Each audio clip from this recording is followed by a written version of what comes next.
오늘 우리는 주신 말씀 요한복음 1장 14절에서 18절의 말씀을 중심으로 예수로 보이신 하나님의 사랑이라는 주제로 요한복음 그 5번째 시간을 가지도록 하겠습니다. 우리의 속담에 목마른 사람이 우물을 판다라는 속담이 있습니다. 어떤 문제가 있을 때 그것을 해결하고자 하는 마음을 가진 사람이 그 일에 또한 시작하고 도전한다는 의미로 사용되는 속담입니다. 또 이런 비슷한 교훈도 있습니다. 필요는 발명의 어머니이다. 생활하면서 살짝 부족한 2%를 채울 수 있는 어떤 것이 있으면 좋겠다라는 생각이 발명에 대한 원동력이 된다는 그런 의미로 사용되어지는 그런 격언입니다. 우리 마찰을 한번 생각해 보십시오. 사람이 한 번에 이동 가능한 짐의 무게는 사람의 체중과 근육의 힘에 좌우된다 할 수 있습니다. 그런데 이 사람이 바퀴가 달린 수레에 짐을 실어서 옮길 수 있는 양은 그냥 손으로 들고 지고 이고 이동하는 양과는 비교도 되지 않습니다. 사람들은 그러다가 짐승을 이용하게 됩니다. 짐승의 등에 짐을 실어서 이동해 보니 사람하고는 또 비교할 수 없을 만큼 많은 양의 짐을 이동할 수 있었습니다. 그리고 이 짐승의 등에다가 짐을 싣고 나르는 그것보다는 바퀴가 달린 수레를 끌게 하니 너무나도 더 많은 양의 짐을 실어 날 수 있게 되어졌습니다. 그러다가 더 멀리 더 많은 짐을 이동해야 되겠다는 그 필요가 차와 기차에 대한 그런 발명으로 이어졌다라고도 우리는 이야기할 수 있겠습니다. 우리가 생활 가운데 손빨래를 조금 더 쉽게 해결할 수 없을까? 그 옛날 냇가에서 그 얼어붙은 얼음을 깨고 빨래 손 호호 불면서 했던 그 우리 옛날 어머니들, 할머니들의 그 수고. 그렇지만 또 젊은 세대들 역시 그 손빨래의 힘겨움들을 이야기합니다. 이 손빨래를 해결할 수 없을까의 필요성이 세탁기로, 그리고 설거지에서 좀 자유로울 수 없을까라는 그 생각이 결론이 식기세척기로, 또한 오랫동안 음식을 보관한 방법은 없을까가 냉장고로 이어졌다라고 말할 수 있겠습니다. 이처럼 뭔가 아쉬움을 갖고 상상력과 지식을 융합해서 발명된 제품들이 우리 주변에 가득한 것을 볼 수 있습니다. 우리 하나님도 마찬가지였던 것 같습니다. 하나님 또한 인간을 향한 사랑이 너무 크셔서 죄로 신음하는 인간을 구원하시려고 합니다. 인간이 죄를 회개하고 하나님을 찾으면 좋겠는데 아담의 범죄 후 죄의 지배를 받는 인간은 자신의 창조주이신 하나님을 찾기보다는 오히려 하나님께서 만드신 피조물을 찾고 피조물을 하나님 삼아 숭배하고 있습니다. 그래서 하나님께서 택하신 방법이 무엇입니까? 인간이 되어 인간에게로 오시는 것이었습니다. 이 사랑 때문에 인간으로 오신 하나님이 바로 말씀이신 예수 그리스도라고 요한은 선포합니다. 우리는 계속해서 요한복음의 말씀을 나누고 있습니다. 오늘은 주신 본문을 중심으로 예수를 통해서 하나님께서 보여주시기를 원했던 그 하나님의 사랑의 마음을 발견하고 깨닫고 감사할 수 있는 그런 감격의 시간이 되기를 축복합니다. 사람은 죄로 말미암아 죽음을 만나게 되었습니다. 처음 사람 아담이 만난 죽음이란 육적인 호흡은 여전히 남아 있었지만 하나님과의 관계가 단절되어지는 그런 영적인 죽음이었습니다. 이 죽음은 한 가지의 문제를 해결하지 못하면 결코 회복될 수 없는 문제인데, 더 큰 문제는 인간은 결코 이 문제를 스스로 해결할 수 있는 어떤 힘도 어떤 능력도 없다라는 것입니다. 과연 어떤 문제일까요? 바로 죄의 문제입니다. 하나님은 거룩하시다라고 속성을 이야기합니다. 하나님은 죄가 없으신 거룩하신 분이십니다. 그래서 죄인인 인간이 거룩하신 하나님 앞에 나아갈 수 없다라는 것이 인간이 마주한 처참한 현실이었습니다. 어찌할 방법이 전혀 없는 그런 절망 가운데 인간은 살고 있었다라는 것입니다. 그래서 하나님은 인간이 스스로 해결할 길이 없는 죄를 해결하시려고 당신께서 직접 인간으로 오셨습니다. 바로 말씀이신 예수가 오신 하나님이십니다. 그런데 더 심각한 문제가 있었습니다. 말씀이신 하나님께서 이 땅에 오시는데 바로 인간들이 깨닫지 못한다라는 것입니다. 그래서 하나님은 또 하나의 준비를 더 하십니다. 바로 말씀이신 예수, 참 빛이신 예수 그리스도를 소개하는 한 사람, 세례 요한입니다. 하나님께서 지금 무엇을 하고 계시는지, 그리고 이 모든 것을 준비하시는 하나님의 마음이 무엇인지 보실 수 있습니까? 죄로 말미암아 절망하고 허덕이는 인간을 구원하시기 위해서 하나님은 이처럼 준비하고 있습니다. 본문으로 돌아가 보겠습니다. 14절의 말씀입니다. 말씀이 육신이 되어 우리 가운데 거하심에 우리가 그의 영광을 보니 아버지의 독생자의 영광이요 은혜와 진리가 충만하더라. 아멘. 나를 향한 그 사랑 때문에 아무런 제약도 없으신 그 하나님께서 한계를 가진 인간으로 오셨습니다. 우리는 이것을 은혜라고 이야기합니다. 온 우주의 주인이신 하나님께서 나와 같은 죄인을 구원하시기 위해서 피조물인 인간이 되신 것입니다. 내게 일어난 일 중에 이보다 더 놀랍고 위대한 일은 없습니다. 이런 사람들이 있습니다. 죽을 수밖에 없는 그런 위기의 상황에서 생명을 보존받는 일을 만나게 되면 사람들은 보통 기적이 일어났다라고 이야기합니다. 우리는 그러면 내가 예수를 믿고 죄를 용서받은 일을 기적이라고 믿고 있는가에 대해서 고민해 보아야 합니다. 내가 예수 그리스도를 믿게 된 것이 기적이고 이 구원의 기적을 열어주시려고 창조주 하나님께서 인간으로 오셨다는 것을 아멘으로 화답할 수 있는 우리 되기를 소망합니다. 그렇다면 왜 우리는 이 일을 기적이라고 부르고 감사해야 하는 것입니까? 요한은 이 사건을 이렇게 말하고 있습니다. 말씀이 육신이 되어 우리 가운데 거하셨다. 말씀이 육신이 되어 우리 가운데 거하심에라고 이야기합니다. 태초에 말씀으로 계셨던 예수께서 인간으로 이 땅에 오셔서 요한을 비롯한 수많은 사람 가운데 거하시는데 사람들이 이 예수를 믿지 않습니다. 이처럼 놀라운 은혜가 그들 가운데 임했는데 그들이 이 예수, 그 은혜로 임하신 그 예수 그리스도를 믿지 않았다라고 이야기합니다. 5절의 말씀을 보십시오. 빛이 어둠에 비치되 어둠이 깨닫지 못하더라. 아멘. 얼마나 많은 사람이 예수의 생명의 빛에 노출이 되었습니까? 이 빛은 태양도 달빛도 감히 고개도 못 드는 빛의 근원입니다. 그러나 이 빛을 깨닫지 못하는 사람이 예수 주변에 가득했습니다. 그런데 요한에게 그리고 지금 나에게 어떤 일이 일어났습니까? 우리가 그의 영광을 볼 수 있게 되었다라고 이야기합니다. 우리가 그의 영광을 보니라고 말씀합니다. 우리라고 표현된 요한을 포함한 초대교회의 성도들 그리고 이방인 성도들이 자신들에게 임한 참 빛이신 예수께서 하나님의 아들이라는 이 진리를 볼 수 있는 눈을 얻게 되었다라고 고백하는 것입니다. 여러분, 이것이 은혜입니다. 사람들은 보통 나에게 병을 치유할 수 있는 신유의 능력이 나타나고 방언을 말하고 예언하고 기적이 나타나는 것만을 은혜라고 여기는 경우가 너무나도 많은데 이것만이 은혜의 전부가 아니라 내가 예수께서 하나님의 아들이심을 믿게 된 것이 진정한 은혜라고 말하는 것입니다. 우리가 간절히 보기 원하는 예수 그리스도를 직접 눈으로 보고 듣고 기적을 체험했던 이스라엘 백성들은 지금 어떤 상황이라고 이야기합니까?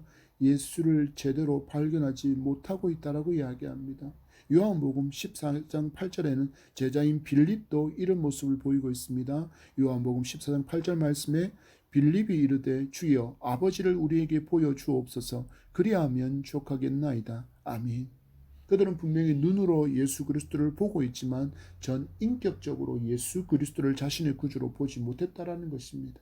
그런데 나는 눈으로 본 적도 만질 적도 그 음성을 직접 들은 적도 없는 이 예수를 나의 구주로 믿고 영광 돌리로 예배하고 있지 않습니까?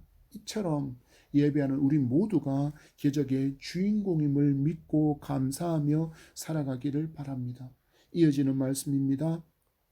아버지의 독생자의 영광이요 은혜와 진리가 충만하더라. 아멘.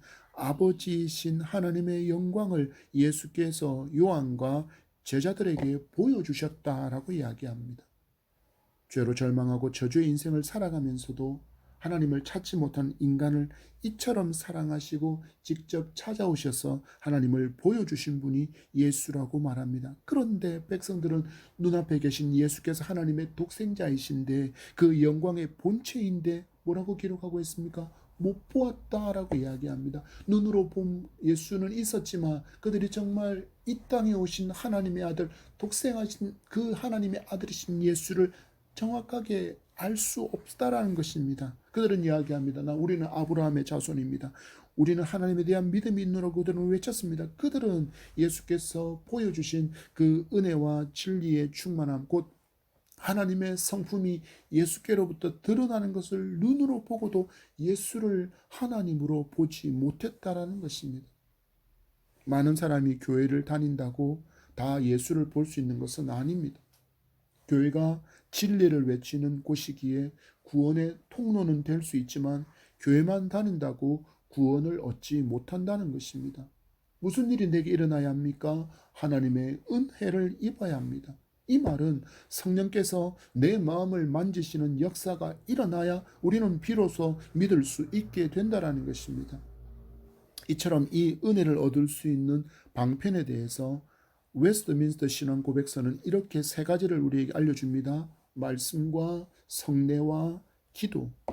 이 교리는 죄인이 구원을 얻을 수 있는 유일한 길은 하나님의 은혜로부터 그리스도의 공로가 주는 은택을 받는 방법 외에는 없으며 그리스도의 공로와 그 은택이 우리에게 적용되는 유일한 길은 우리의 믿음을 통해서이고 우리의 믿음은 성령의 역사를 통해서 일어나고 유지된다라고 가르쳐 주고 있습니다. 그렇다 그러면 성령은 어떻게 역사하시는가라고 우리는 질문할 수 있게 되는데 바로 여기에 은혜의 방편이 자리 잡고 있습니다. 하나님께서 당신의 은혜를 사람들에게 나누어 주실 때 성령께서 직접 그들에게 역사하실 수도 있지만 보통 하나님은 어떠한 방편을 함께 사용하셔서 역사하시기 때문입니다. 신학적으로 이것을 은혜의 방편이라고 부릅니다. 성령께서 이 은혜의 방편을 사용하셔서 사람에게 믿음을 일으키시고 또 그 일으켜진 그 믿음을 보존하게 하시고 더욱더 강하게 하시고 성장하게 하신다라는 것입니다. 그래서 믿음을 얻게 된 성도는 성령께서 역사하신 그 믿음으로 그리스도를 더 간절히 붙들고 죄를 떨쳐버리고 하나님의 자녀로서 담대히 세상을 이기며 살아갈 힘을 얻을 수 있게 된다라는 것입니다. 하나님께서 우리에게 믿음을 주셨을 때 이 믿음이 그냥 우리가 믿고 싶어서 믿어진 것이 아니라 모든 것이 하나님의 은혜로 우리에게 주어졌다라는 것입니다. 그래서 말씀을 가까이 하지도 않고 성찬식과 세례에 동참하지도 않으면서 영적인 호흡이고 하나님과 대화라고 일컬어지는 기도조차도 하지 않으면서 예수가 안 믿어진다고 말하는 것은 굉장히 교만한 말이라는 것을 우리는 바로 여기에서 찾을 수 있습니다. 많은 사람들이 이야기합니다. 난 교회를 가는데 예수가 안 믿어져요. 예수가 안 믿어져요. 그런데 그들의 삶을 유심히 살펴보아야 됩니다. 하나님께서 은혜로 주시기 위해서 방편으로 삼으시는 이 말씀과 성례와 기도의 삶이 없는 채 그냥 교회만 다니면서 나는 믿음이 없어요. 예수가 안 믿어져요. 예수가 없는 것 같아요. 말하는 것은 너무나도 교만의 말이라는 것을 우리는 이 진리 가운데 발견할 수 있습니다. 이들과 달리 여러분에게는 하나님의 은혜와 진리가 충만하기를 축복합니다. 15절의 말씀입니다. 요한이 그에 대하여 증언하여 외쳐 이르되 내가 전에 말하기를 내 뒤에 오시는 이가 나보다 앞선 것은 나보다 먼저 계심이란 것이 이 사람을 가르킴이라 하니라. 아멘. 15절에서 우리가 발견할 수 있는 세례 요한의 사명이 무엇입니까? 바로 참 빛이신 예수께로 모든 이스라엘 백성의 시선이 모이게 하는 일이었습니다. 그래서 그는 광야에서 외치고 있는 것입니다. 우리는 TV나 다른 매스미디어를 통해서 사람들의 관심과 인기를 얻은 사람을 스타라고 부르는데 요즘은 아이돌이라는 이름으로 불립니다. 이들 중에도 예수 그리스도를 믿는 사람들이 있는데 특히 시상식에서 수상 소감을 말할 때 먼저 모든 감사 인사 앞서서 하나님께 영광을 돌리는 사람들을 보게 됩니다. 이런 모습을 두고 많은 사람들이 공식적인 자리에서 왜 자기의 종교를 드러내느냐, 불쾌하다, 불평하다라고 짜증스러운 댓글을 다는 사람들도 있지만 얼마나 멋지고 귀한 모습인지 하나님께서 분명히 기뻐하시리라 믿습니다. 우리 또한, 여러분 또한 사람들에게 주목을 받는 자리에 섰을 때 이들과 같이 하나님께 영광을 먼저 돌리는 선포가 있을 수 있기를 소망합니다. 요한은 자신의 인생을 향해서 왜? 라는 질문을 잘한 인물이라고 생각이 됩니다. 지난 목요일에 방송에서 진행하는 한 강연을 듣게 되었는데 내용이 이랬습니다. 자신의 꿈을 향해 왜? 라고 질문하라. 왜 당신은 그것이 되고 싶은가? 왜 당신은 연예인이 되고 싶은가? 왜 당신은 교사가 되고 싶은가? 왜 당신은 대통령이 되기를 그토록 원하는가? 왜 당신은 정치인과 의사와 군인이 되기를, 공무원이 되기를, 그리고 어떤 존재가 되기를 원하는가? 왜? 왜라는 질문에 대한 답을 갖지 못하면 잘못된 방향으로 가기 쉽다라고 이 강사는 강연합니다. 이 강연의 내용처럼 지금 내 삶 앞에 내가 기대하는 그 꿈 앞에 왜? 라고 붙여보시고 또한 스스로에게 질문해 보시기 바랍니다. 나는 왜 그것을 꿈꾸고 나는 왜 그 길을 가기 원하고 나는 왜 그런 사람이 되기를 원하는가? 세례 요한은 얼마든지 자신을 높일 수 있는 스타의 자리에 이미 서 있습니다. 많은 사람이 그를 둘러싸고 있었고 그를 향하여 열렬히 환호하고 있었고 그들의 마음 한자락에는 이 세례 요한이 하나님께서 보내주시겠다고 약속하신 그 메시아가 아닐까라고 스스로 질문할 정도의 그런 인기를 끌고 있는 사람이 바로 세례 요한이었다라는 것입니다. 그렇지만 세례 요한은 왜 나는 지금 이 자리에 있는가? 왜 하나님께서 나를 주목받는 자리에 세우셨는가에 대해서 질문하고 그 답을 찾아서 겸손히 자신을 낮추는 삶을 살고 있습니다. 여러분, 우리도 왜라는 질문을 던지고 말씀에서 답을 찾고 살아갈 때 겸손을 잃지 않고 또 탈선하지 않는 믿음의 여정을 걸어갈 수 있습니다. 왜 나는 이곳 광야에 있고 왜 이곳에서 외치고 있는가의 답을 얻은 세례 요한이 말합니다. 내 뒤에 오시는 이가 나보다 앞선 것은 나보다 먼저 계심이라 한 것이 이 사람을 가리킴이라 한지라. 아멘. 그는 이야기합니다. 나는 주인공이 아닙니다. 나는 주인공이 아닙니다. 나는 조연일 뿐입니다. 참 주인공이신 예수를 돋보이게 하고 사라질 바람과 같은 조연일 뿐입니다. 나는 광야에서 외치는 그런 소리일 뿐입니다. 라고 이야기합니다. 나는 그래서 단지 그 사명만을 잘 감당할 뿐입니다. 그러니 나를 주목하지 말고 내 손이 가리키는 그곳에 서 있는 그분을 주목하십시오. 왜냐하면 그분은 나보다 먼저 계신 분이기 때문입니다. 태초부터 계신 분입니다. 그래서 그분과 나는 감히 비교조차 할 수 없습니다. 라고 이야기합니다. 왜 내게 인기와 부와 명예와 미모와 지혜와 건강과 다른 것을 하나님께서 주셨는가를 우리는 생각해 보아야 합니다. 그리고 그 답을 소요리 문답의 1번은 이렇게 가르쳐 줍니다. 사람의 제일 되는 목적이 무엇입니까? 그 답은 사람의 제일 되는 목적은 하나님을 영화롭게 하는 것과 영원토록 그를 즐거워하는 것이다 라고 이야기합니다. 이것이 우리의 신앙 고백입니다. 세례 요한처럼 하나님의 나라와 의를 이루는 삶으로 하나님을 영화롭게 하고 또한 하나님을 영원토록 즐거워하며 살아가는 여러분의 믿음의 여정이 되기를 축복합니다. 16절입니다. 우리가 다 그의 충만한 데서 받으니 은혜 위에 은혜라. 아멘. 은혜와 진리가 충만하신 예수는 한계가 없다라고 이야기합니다. 그래서 충만하다, 은혜 위에 은혜라고 표현합니다. 또 예수께는 사랑에도 한계가 없고 용서에도 그 한계가 없습니다. 이 진리를 붙들고 살지 않으면 우리는 늘 빈틈을 파고들어서 우리를 격동케 하고 의심케 만드는 마귀의 괴계에 속아서 넘어지고 허덕이며 살 수밖에 없습니다. 저는 개인적으로 구원받은 성도의 삶을 천국으로 가는 기차라고 이야기를 많이 합니다.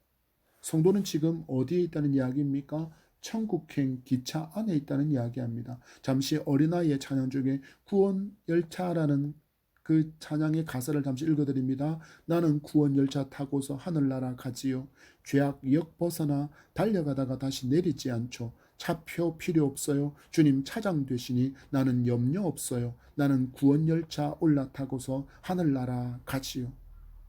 찬양합니다. 구원 열차를 탄 성도는 다시 내리지 않습니다.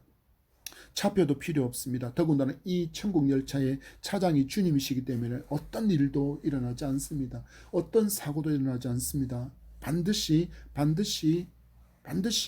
이 천국 열차는 천국역에 도착하게 됩니다. 우리는 이 진리를 아멘으로 받을 수 있어야 합니다. 때로는 창밖으로 보이는 탐스럽게 반짝이며 유혹하는 세상에 우리는 한눈을 분명히 팔 때도 있지만 그때도 우리가 어디에 있는지를 우리는 기억해야 합니다. 우리는 때로는 세상에 한눈을 팔 수 있지만 여전히 우리는 천국행 기차 안에 있다라는 사실들을 성도는 한시도 잊지 않아야 됩니다. 바로 주님의 구원 안에 있다라는 것입니다. 아멘이십니까? 우리는 자주 삶으로, 입술로, 마음으로, 생각으로 죄 지을 때도 분명히 있을 때가 있습니다. 그러나 성도에게는 회개할 수 있는 은혜의 길이 있고 또한 회개로 말미암아 사죄 받을 수 있는 은총이 있다라는 것입니다. 그래서 성도는 넘어지지만 또 십자가 예수를 바라보며 예수께서 내미시는 그 은총과 사죄의 손길을 붙잡고 일어서서 믿음의 경주를 이어갈 수 있는 것입니다. 바울의 선포를 들어보십시오. 로마서 8장 1절과 2절의 말씀입니다. 그러므로 이제 그리스도 예수 안에 있는 자에게는 결코 정죄함이 없나니 이는 그리스도 예수 안에 있는 생명의 성령의 법이 죄와 사망의 법에서 너를 해방하였음이라. 아멘. 마귀가 참수할 때 이 말씀을 굳게 부여잡고 넉넉히 이기시기를 바랍니다. 때로는 실수하여 넘어졌을 때 우리의 귀에 속삭이고 우리의 마음에 속삭이는 마귀의 참소 그 앞에 이 말씀을 굳건히 붙들고 넉넉히 이기는 여러분 되기를 축복합니다. 17절의 말씀입니다. 율법은 모세로 말미암아 주어진 것이요 은혜와 진리는 예수 그리스도로 말미암아 온 것이라. 아멘. 사도 요한은 이제 율법과 은혜에 대해서 설명해 주고 있습니다. 율법은 모세를 통해서 하나님께서 당신의 백성들에게 주신 계명을 의미합니다. 그리고 이 율법은 온전히 다 준수해야 구원받을 수 있기에 인간은 결코 율법을 준수하는 것으로 인해서 구원받을 수 없다라는 것을 알려줍니다. 그래서 율법에 대해서 죄를 깨닫게 하는 기능과 또한 몽학 선생과 같은 역할을 수행한다고 사도 바울은 이야기합니다. 로마서의 말씀을 보겠습니다. 로마서 3장 20절의 말씀에 그러므로 율법의 행위로 그의 앞에 의롭다 하심을 얻을 육체가 없나니 율법으로는 죄를 깨달음이니라. 아멘. 율법은 우리에게 죄를 깨달을 수 있게 한다라고 이야기합니다. 율법이 있어야만 인간은 죄를 깨닫습니다. 사람에게 만약에 율법이라는 절대적인 기준이 없다면 사람은 자꾸 자신에게 유리한 쪽으로 기준을 옮기거나 휘어지게 만들려고 노력합니다. 그래서 세상적인 표현이 이런 표현이 있지 않습니까? 내가 하면 로맨스고 다른 사람이 하면 불륜이라고 말하게 되는 이유가 바로 여기에 있습니다. 그들의 기준이 분명하지 않다라는 것입니다. 그러나 율법은 정확합니다. 그러나 율법은 휘어지지 않습니다. 그래서 내 마음대로 바꾸거나 할 수 없습니다. 엄중히 이런 시도에 대해서 말씀은 경고하고 있습니다. 계시록 22장 18절과 19절의 말씀입니다. 내가 이 두루마리의 예언의 말씀을 듣는 모든 사람에게 증언하노니 만일 누구든지 이것들 외에 더하면 하나님이 이 두루마리에 기록된 재앙들을 그에게 더하실 것이요 만일 누구든지 이 두루마리의 예언의 말씀에서 제하여 버리면 하나님이 이 두루마리에 기록된 생명나무와 및 거룩한 성의 참여함을 제하여 버리시리라. 아멘. 말씀의 선포는 단호합니다. 말씀에는 회색지대가 없습니다. 어중간한 자리가 없다라는 것입니다. 회색지대가 없이 오직 말씀에 대한 순종만을 선포하고 있습니다. 문제는 인간은 이 율법을 완벽하게 순종하지 못한다라는 것입니다. 이 좌절과 이 절망을 은혜로 임하신 예수께서 십자가로 길을 열어주신 것입니다. 이 진리를 이해하지 못하는 사람들이 구약 성경을 율법이라고 묶어서 은혜 시대를 사는 성도에게 더 이상 이 율법은 필요 없어요라고 말하는 어리석은 사람들도 있습니다. 그러나 기억해야 됩니다. 율법과 은혜는 상반되지 않습니다. 반드시 이 둘은 함께 작용해서 율법은 우리에게 필요를 보여주고 은혜는 그것을 채워줍니다.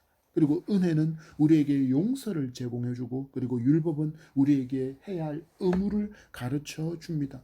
몽학 선생처럼 구약은 구원자의 도래하심을 예언하고 있고, 그리고 신약은 이 예언의 성취됨과 더불어서 우리에게 그 모든 것이 온전히 성취되었다라는 것을 보여준다라는 것입니다. 그래서 예수께서도 말씀하셨습니다. 마태복음 5장 17절 말씀에 내가 율법이나 선지자를 폐하러 온 줄로 생각하지 말라. 폐하러 온 것이 아니요 완전하게 하려 함이라. 그래서 우리는 모든 성경에 아멘하로 또는 아멘함으로 순종하는 우리이기를 소망합니다. 18절의 말씀입니다. 본래 하나님을 본 사람이 없으되 아버지 품속에 있는 독생하신 하나님이 나타내셨느니라. 아멘. 요한은 예수께서 하나님을 보여주시기 위해서 이 땅에 오신 독생하신 하나님이라고 말씀합니다. 이 선포는 우리가 베드로의 신앙 고백과 같다라는 것을 발견합니다. 마태복음 16장 16절입니다. 시몬 베드로가 대답하여 이르되 주는 그리스도시요 살아계신 하나님의 아들이시니이다. 아멘. 예수는 참 하나님이시며 참 인간이라는 이 신앙의 고백은 박해 가운데 암호처럼 자신이 크리스찬임을 표시했던 물고기 모양의 글자 익투스, 그것을 헬라어로 표현하면 예수스 크리스투스 데오 휘오스 소텔, 우리말로 표현하면 예수 그리스도 하나님의 아들 구주. 그들은 이렇게 이 단순한 신앙 고백을 했습니다. 예수 그리스도는 살아계신 하나님의 아들이십니다라는 이 베드로의 신앙 고백을 그들은 암호처럼 그렇게 사용했습니다. 예수 그리스도스 데우 휘오스 소테라, 예수 그리스도 하나님의 아들 나의 구주. 이 고백이 얼마나 소중하고 힘이 있었는지 초대교회 성도들이 이 고백을 붙들고 그토록 오랫동안 이어진 박해를 인내하며 믿음을 지킬 수 있었던 것입니다. 지금 우리 시대도 이 신앙 고백이 무너지면 그 빈틈으로 거짓된 교리와 거짓된 철학과 거짓된 사상이 밀려들어와 우리를 회색의 성도로 만들어 버립니다. 교회 침투에 있는 가장 큰 회색은 이런 모습이라고 말할 수 있습니다. 세상을 살아가려면 돈이 있어야지. 돈이 있어야 헌금도 하고 선교도 하고 그리고 교회도 운영이 되지라고 말하며 우선순위가 깨어진 삶을 살게 됩니다. 그러나 예수께서는 이렇게 말씀하지 않았습니다. 성도는 무엇을 먹을까, 무엇을 마실까, 무엇을 입을까의 문제 앞에 앞서서 먼저 구해야 할 것이 있다라고 말씀하셨습니다. 마태복음 6장 33절입니다. 그런즉 너희는 먼저 그의 나라와 그의 의를 구하라. 그리하면 이 모든 것을 너희에게 더하시리라. 아멘. 예수의 말씀은 하나님의 나라와 의를 먼저 구하라 하십니다. 이처럼 말씀에 순종할 때 먹을까, 입을까, 마실까의 문제를 하나님께서 책임져 주시고 채워 주시겠다, 더 하시겠다라고 약속하십니다. 그래서 성도는 우선순위를 바로 세워야 합니다. 하나님의 말씀이 말씀하는 곳까지 가야 되고, 하나님께서 멈추라 하시면 멈춰야 하고, 하나님께서 다시 가라 할 때 그 말씀에 순종해서 가는 사람이 바로 성도이기 때문입니다. 성도는 그래서 우선순위를 바로 세우고 견고한 신앙의 고백을 붙들고 거룩한 백성으로 살아가게 되는 것입니다. 우리는 오직 하나님의 말씀에 순종할 뿐입니다. 그 순종할 때 하나님의 놀라움들을 우리는 그 약속의 신실함이 내 삶 가운데 이루어지는 것을 삶으로 경험하며 살 수 있기 때문입니다. 이런 놀라움들을 순종 가운데, 이 하나님의 신실하심을 순종 가운데 경험하며 살아가는 우리이기를 축복합니다. 말씀을 맺습니다. 하나님은 죄로 인해서 하나님을 찾지 않는 어리석은 인간을 위해서 직접 인간의 몸으로 이 땅에 오셔서 하나님을 보여주셨습니다. 깨닫지 못하니까, 사람들이 너무 깨닫지 못하니까 깨달을 기회를 주시는 하나님이시라는 것을 예수 그리스도로 우리에게 보여주신 것입니다. 그럼에도 이처럼 놀라운 은혜가 우리 가운데 이미 임해 있음에도 불구하고 말씀의 사모함도 없이 하나님의 말씀을 알지도 못하면 예외 없이 사람은 어리석고 미련한 인생을 추구하며 살아갈 수밖에 없습니다. 우리는 기억해야 합니다. 하나님이 없는 인생만큼 비참한 인생은 없습니다. 그러나 하나님의 말씀을 알고 말씀에 아멘하여 말씀에 사로잡힌 인생을 살게 되면 내게 임한 구원의 은혜에 감격하고 감사하며 거룩한 삶의 예배자로 살아갈 수 있게 되며 그 가운데 흘러넘치는 소망의 인생을 살아갈 수 있는 것입니다. 성도는 그래서 이런 인생을 살아가면서도 삶의 모든 순간 앞에 왜라고 질문하는 인생을 살아야 합니다. 그래야만 우리는 하나님의 뜻과 의를 구하는 삶으로 하나님께 영광을 돌리며 살 수 있기 때문입니다. 이제 기온이 완연한 봄입니다. 우리 믿음에도 기지개를 켭시다. 말씀과 기도로 성례를 통해서 하나님의 은혜의 풍성함을 누리며 더 성장하는 하나님의 백성으로 살아가는 여러분 되기를 축복합니다. 그리고 세례 요한처럼 다시 오실 예수 그리스도를 기대하는 성도로 이 마지막 때를 모르고 여전히 세상의 것만 추구하며 지옥으로 달려가고 있는 내가 사랑하는 그들, 나의 사랑하는 가족과 나의 사랑하는 이웃과 나의 사랑하는 친척들에게, 나의 사랑하는 친구에게 그가 광야에서 주님의 오실 길을 외쳤던 것처럼 외치는 주의 소리로 살아갈 수 있는 우리이기를 소망합니다. 또 한 주간의 삶 위에 하나님의 은혜가, 하나님의 능력과 하나님의 지혜와 하나님의 명철과 하나님께서 부어주시는 강건함이 함께하기를 축복합니다.